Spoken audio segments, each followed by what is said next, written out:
beautiful phrase or stanza or two from the Bhagavad Gita that it's been brought to my attention several times recently, so it's, I think, signal, share this. The worst mistake you can, something like the worst mistake you can make is to try to live out somebody else's dharma, D-H-A-R-M-A, in this case meaning duty, task, calling, constitutional necessity of how you presence yourself and participate with others in the world.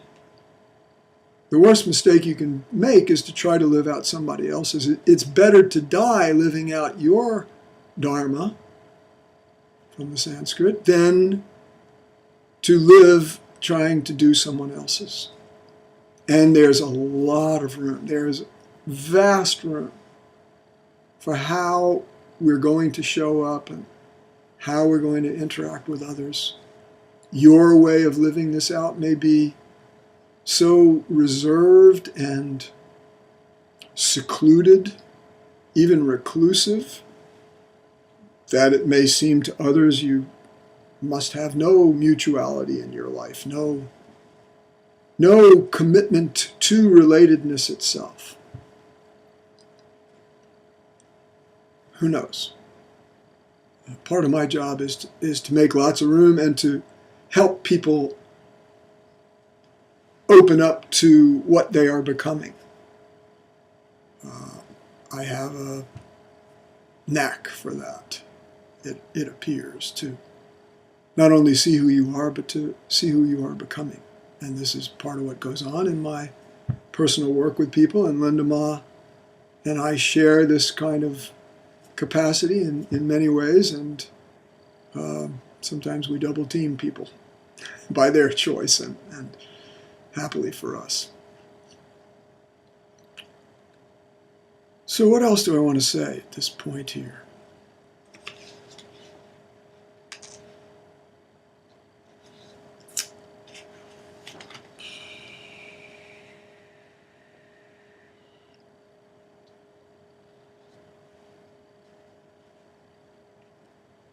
Well, it is my great pleasure to be moving into the stage where the hold back is no longer necessary or possible. In some ways, I think helplessly it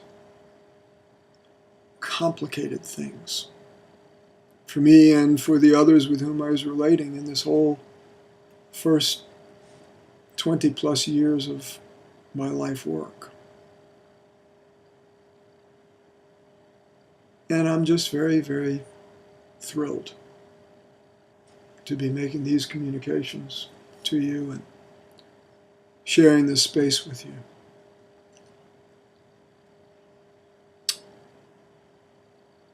So that's enough for now, and if more comes to mind to be said later with respect to these first 4 essays. Well, one other thing I will add here. I use this word godness. I sometimes use the word divine, somewhat frequently.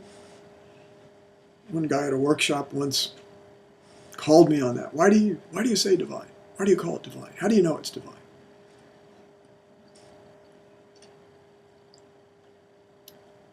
This is not theological. There is a sense of something innately holy or sacred that may awaken and become quite prominent in your being along the lines of everything we're talking about and sharing here and communing in here.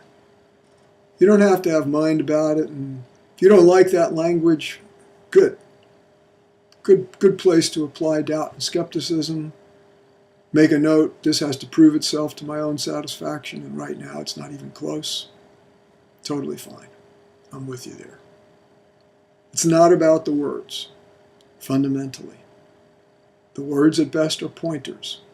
Different words have different pointing capacity for different people. And so I use a variety of them. I'm not overly attached to any of them. Some I'm pretty attached to, like the sun in your heart is rising. And I think I'm going to stop saying that. But on the other hand, again, I'm not asking you to believe me.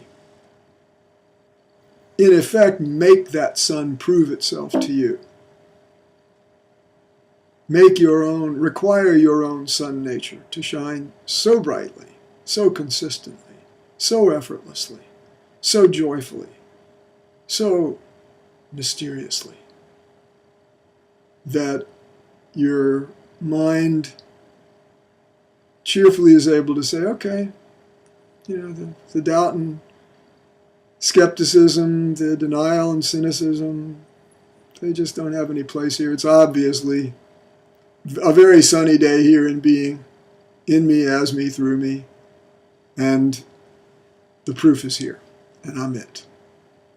When you get there, that's to me what I'm hoping for you. Final thing I want to do in today's session is read something that I've written up. It's probably going to go into one of Linda's and my newsletters pretty soon.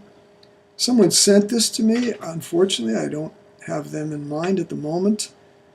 I'm very grateful for it. It's a quotation from Teilhard de Chardin. So I'll read it, and then I'll read the rest of this, and it'll be a good ending piece here. The presence of the incarnate Word penetrates everything as a universal element. It shines at the common heart of things as a center that is infinitely intimate to them and at the same time infinitely distant. This quotation is from Teilhard de Chardin, the French philosopher, Jesuit priest, scientist, and evolutionary visionary who lived from 1881 to 1955. The incarnate Word he refers to here is Jesus Christ. Other traditions, however, than the Christian, recognize multiple divine incarnations, each unique in his or her own ways. But what if each one of us, has the ultimate possibility to become such a being? What if each one even has the great calling, potentially in this very lifetime, to realize such presence, and thus consciously to shine at the common heart of things, as that very center de Chardin proclaims? Could this be so for you? If it is, are you embracing that calling? If you acknowledge that you have such a divinely human calling, but aren't embracing it yet, what would that require of you? Among other things, it might well require you to learn how to find true comfort, a word that from its Latin roots means being present with strength, in living out a marvelous yet challenging mystery. It is to feel, know, and be that which, or the one who, is at once infinitely intimate to all things and beings, and infinitely distant from them.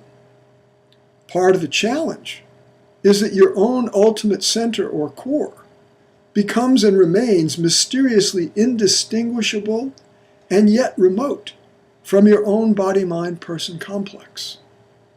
We could say it's like a sun in the midst of a solar system. That natural image can't do justice to the all-penetrating universality of this solar element, but it's highly evocative, even so. That's why we say the sun in your heart is rising. We are each being called into this evolutionary divine event, whether we're ready to embrace it yet or not. If one person can incarnate that ultimate divine word or logos, it's not just that everybody else also can, it's that everybody else eventually must. Thank you for being with me again today. It's been my pleasure. I'm going to also do a short gazing video to accompany this session. And I'm very, very happy to be able to to have reached a time where I can offer you these gifts. Hopefully they'll be of use to you.